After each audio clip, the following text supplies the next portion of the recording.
and welcome to And the Beat Goes. My name is Rebecca. And my name is Jack. In today's episode we'll be discussing Adele, Davy Jones, CeeLo Green, the NME Awards and many, many more. First up, oh what a surprise, it's Adele again! Because we never have Adele on our show. We've never taken the fan out of Adele, not once. So what has Adele been up to this week? Well, according to Billboard's 200 chart, Adele's most recent album, 21, spends its 23rd week at the top spot according to Nielsen's SoundScan.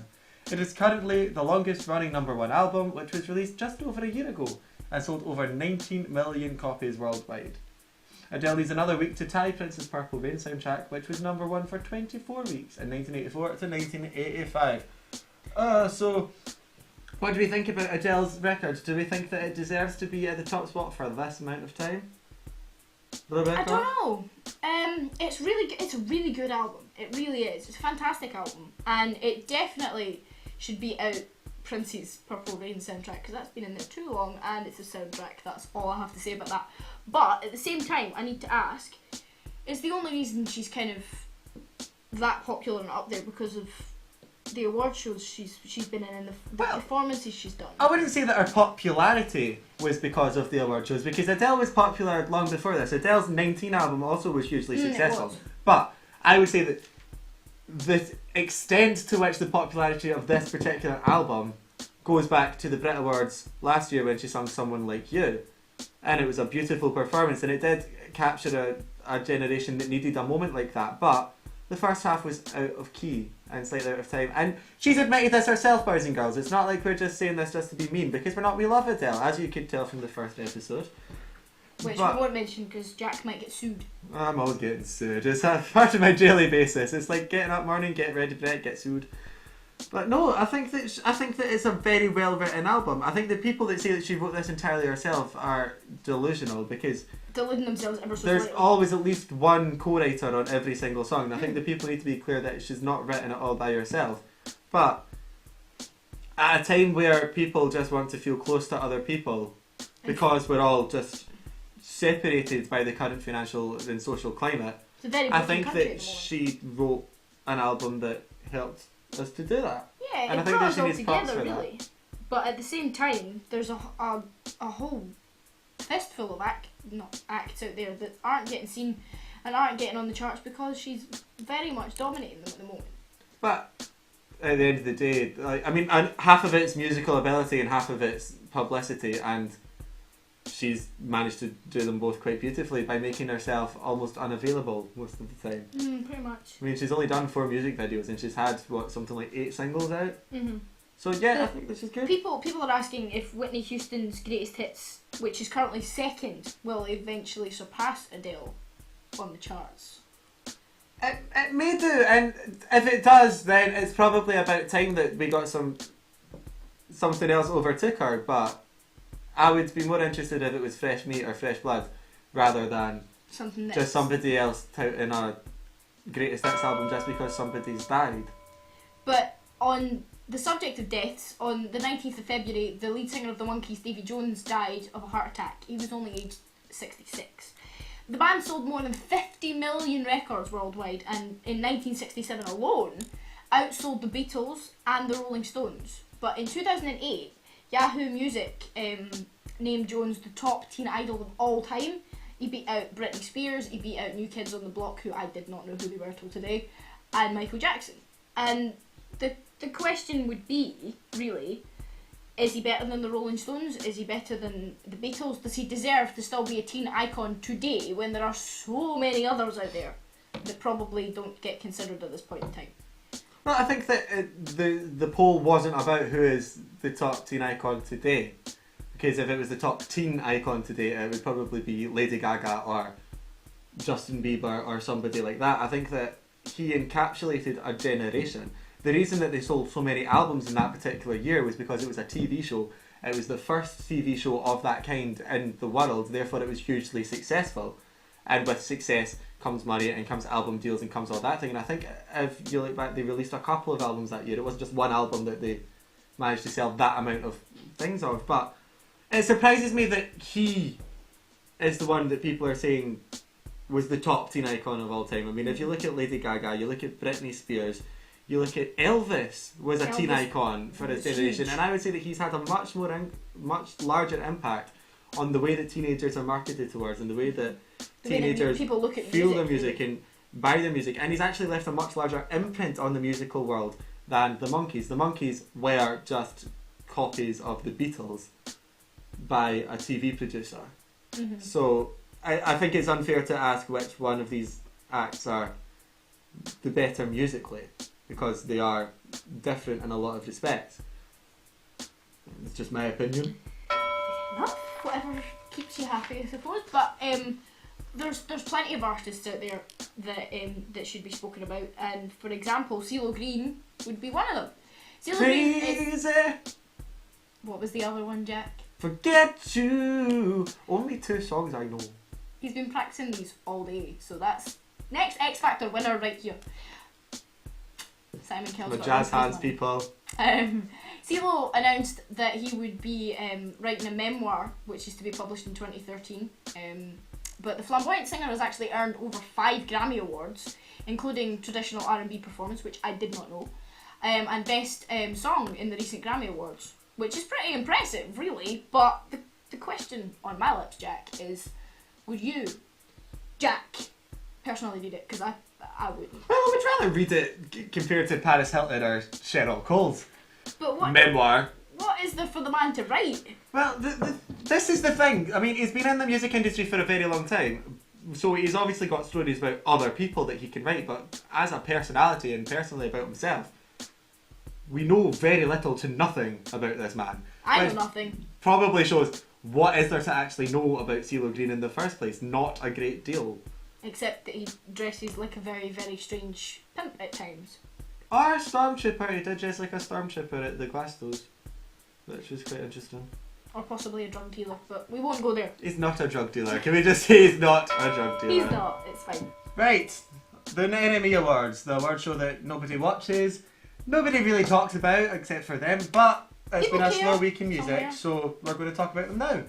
On February the 29th, the 2012 NME Awards took place at London's O2 Academy in Brixton. Florence and the Machine took home 2 awards for Best Solo Artist and Best Track for Shake It Out, while punk rock band The Horrors won Best Album for their album Skying. I can't know why they're called The Horrors. because they're horrific. They're horrifying to Horrible. listen to. They make my ears bleed. They're just they're so bad. It's like somebody It's like horrifying. took The Cure and Edward Edward Scissorhands, just amalgamated their looks together to create something even worse than the pair of them, and times it by times 5. it by 5. They're awful. Awful, That's man. probably why they gave themselves that name, Jack. That's the only reason I can come up for it. I mean, I know it's not particularly nice to say about it, but we need to give you It's something to true. complain about, ladies and gentlemen, at the end of the day, because We do. make that up. But on a note that you're not going to complain about, Florence and the Machine. What did we think about our new album, Ceremonials? Did it deserve to win Best Album? yeah, is it not a bit of a carbon copy, but not so good version of Lungs? I think that it's a carbon copy of the singles from Lungs, Yeah. but she's now headlining massive festivals, and I think that part of that means that you need to write music for the festival circuit, because you can't sing My Boy Builds Coffins Which is her on a guitar. in front of 200,000 people. It won't wouldn't carry, work. it won't work. So I think that she's made an album out of necessity more than an album out of creativity. She can disagree Musical with need that, over and I creativity. know that she has disagreed with it when people have said it, but I think that it was musical needs more than musical creativity. I don't think that she wrote an album from the heart. I think she wrote an album from her brain and knew that it was going to be something that would sell, and it would sell a lot of tickets. Which it did. It sold marvellously. People knowing that she's on the festival circuit has made festivals rocket in sales this year, really. But That's also got something to do with the fact that there's nobody half decent on the festival circuit this year. no, there really isn't. Just look at the lineup for Tina Park, and that's why I'm not going this year. But a band that have recently been kind of in the media a lot for their album titles and such like would be Coldplay. Paradise. See, X Factor winner over here. But this is just an audition, boys and girls. You're just This show is just him creating an audition tape, honestly. On a recent interview with Coldplay on Good Morning America, Chris Martin was really upset over his so-called intellectual album title, My Low Silly Toes, being mispronounced by fans, misspelt by the editor, and apparently it's just because the editor had a really bad case of dyslexia that day, which is just mean, because I have that every day. But apparently fans all over the world are coming up with really weird pronunciations for the album title. I mean, it's meant, according to this, right, it's meant to be Milo Xylotto, is that right? Milo Xylotto, I think. Milo We're not Xylotto sure sounds- because they themselves haven't really ever said it in another. Which is about a xylophone that you can play with your toes, isn't it? But is it a unique thing, good or bad, or is it possibly just a really bad PR stunt? I mean, that's my question. For a PR stunt, you have to be able. It can't work as a PR stunt because a PR stunt is supposed to get more sales. It's supposed to get more people talking about something. But that does get people talking because it's just. It gets you talking, but if you type it into Google, you'll never be able to find it because you nobody can't can spell it. I think personally that it's them trying to recapture their early days as Coldplay before they became massive, before they became that horrible word that rock bands hate, commercial. And it's trying to get them to recapture some of that. But the problem is Chris Martin and Coldplay. If you're going to go on the X Factor, if you're going to go on American Idol, if you're going to go on these massive talent shows and these massive PR stunts, you have to expect that with that will come commercial success, and with that you will be seen completely differently to how you've been seen before, and you are seen now slightly as a bit of a joke by a lot of, not by me, I actually really think that you're quite a really good band, but you're going to start being seen as a bit of a joke. Take it a bit more seriously. If you take yourself that seriously and yet go on the X Factor, which is a bit of a joke. You can't take it seriously and then hit up the X Factor. They don't fit. I think that Chris Martin needs to get a sense of humour. He's not somebody that would fit into our next category, Jack. No! A couple of months ago, it was announced that the Rock and Roll Hall of Fame 2012 class will include Guns N' Roses, Beastie Boys, Red Hot Chili Peppers, and Scottish singer-songwriter Donovan.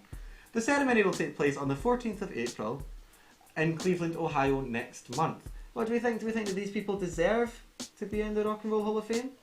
Not bands like Donovan. Well, not bands, but not singers like Donovan. I don't know who Donovan is. I'll explain Sing later it. on. But I'm not singing it. Oh. No, I mean, you've got ridiculous people coming up for the Hall of Fame thing. My personal view is that it should be people who are well established, have more than 2 albums under their belt, and have been around for a long enough time to say, yeah, we've been in this industry and can definitely tell you what the ins, outs, and everything So about it do you think, is. therefore, that Jeff Buckley shouldn't be in the Rock and Roll Hall of Fame? Because he's only had 2 albums under his belt. That one's debatable. Before his death, anyway. That one's debatable. But at the same time, Guns N' Roses, Bon Jovi, Bryan Adams, all that kind of thing, they deserve to be in the Hall of Fame because they've been in for, 30, 40 years, some of them. Quote. Yeah, but they've been touting the same music for the last 30, 40 years. Jovi does. Surely somebody can create one album and it can be iconic and it can be brilliant, Someday, and like that deserves so much more to be in the Rock and Roll Hall of Fame. Someday It'll Be Saturday Night by Bon Jovi did that. It was their comeback. Have a Nice Day was their comeback, and they did it really, really well.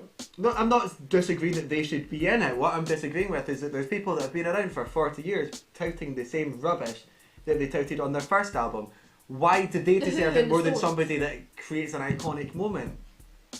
They don't, but I still think that a Hall of Fame, like the Walk of Fame with Marilyn Monroe and stuff like that one, it needs to be people that are well established, can say they've been in the music industry more than 5 minutes, and can say that they know what the industry's actually about and the horrors that go along with properly being in the industry, you know? That's my personal preference and opinion on that. But it also depends on how America see it, because the Rock and Roll Hall of Fame is an American institution, and with that you need to be popular in America. Yeah. It's the same as There the are Walk very of few Fame. Brits on the Walk of Fame. Elton John is the only one I can think of off the top of my head in the Hall of Fame. Yeah. And that's because he spent lots of his time in America doing the American circuit, because he pretty much in the early career just wanted to be American. This topic kind of leads on to the one that I was going to discuss after this, which is band reunions being kind of a nostalgic thing or complete tragedy. I mean, the Guns N' Roses, for example, have kind of rumours flying around at the moment that the original band members like Axl Rose and Slash, who haven't spoken in years and cannot stand on a stage or in the same room with each other without wanting to throttle one another, are reuniting for their own Hall of Fame ceremony.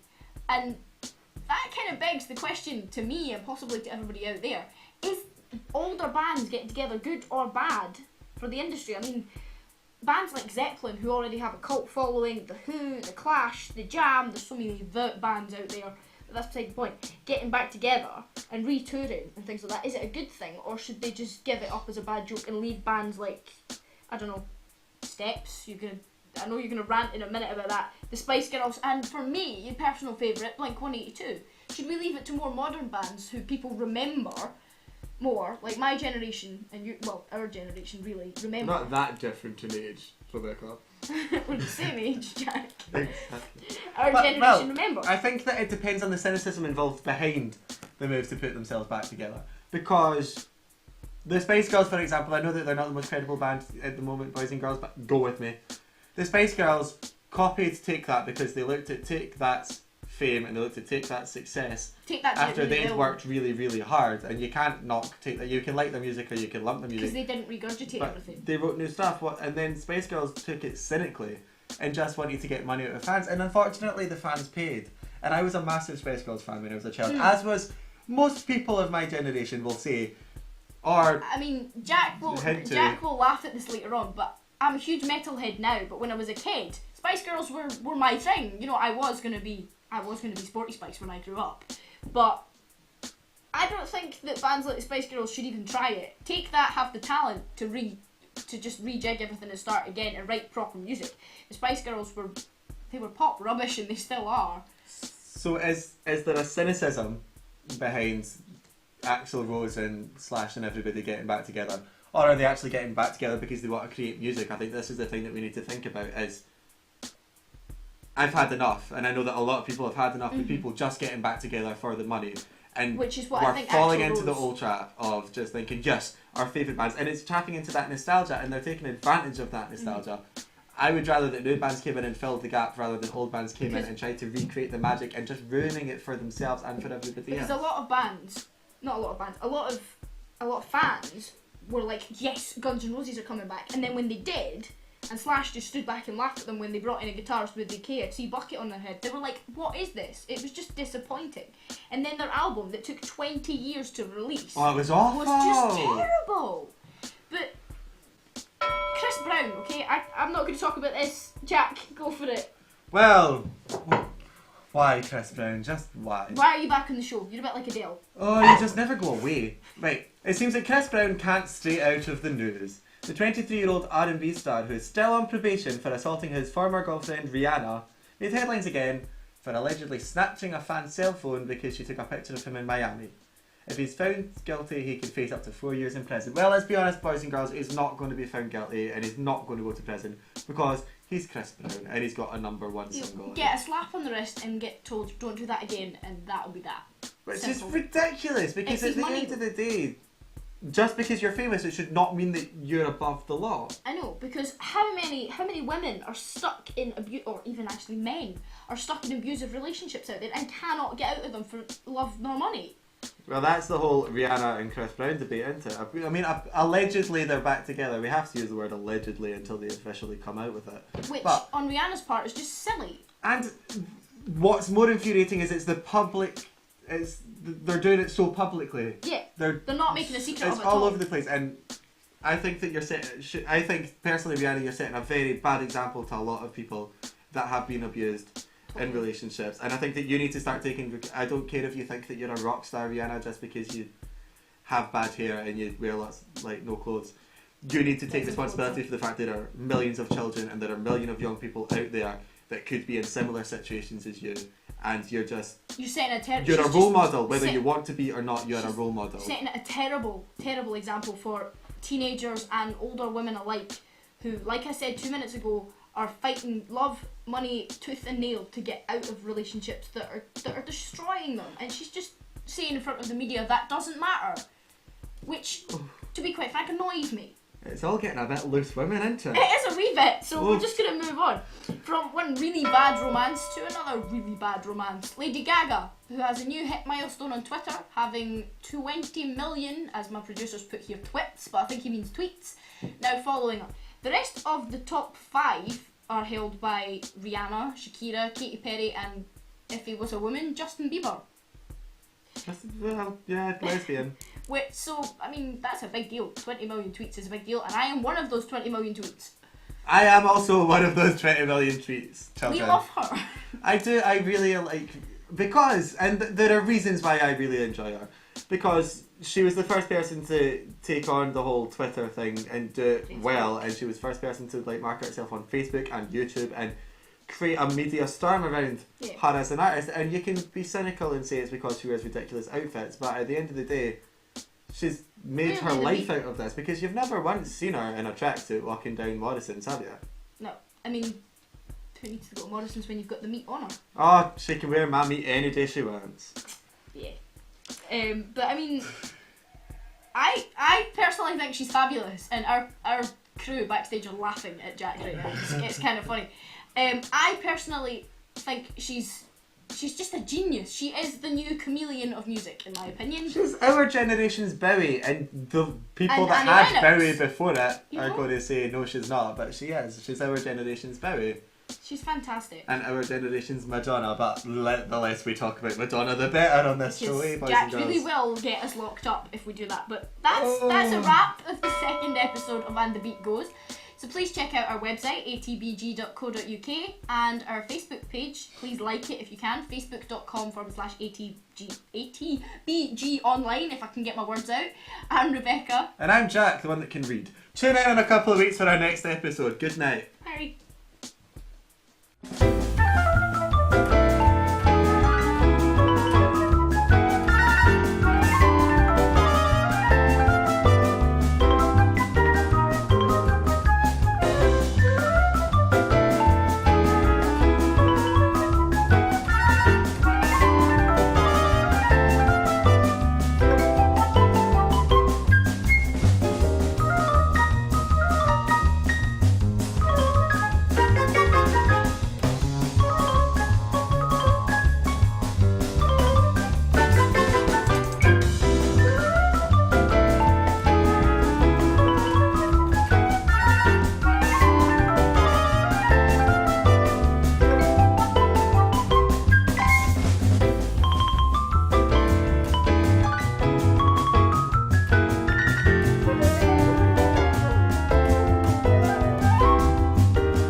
That us? Can we go? We Can finished? I bug you off? Thank you. Good. ATBG. Really? ATBG. What? Not that difficult. Not that. Can't work out anywhere. You're fucking shit, Rebecca. You're shit. I want someone new. Shit's fucking shit. I'm sick of these conditions. Get me a lawyer. Ah! Drama queen!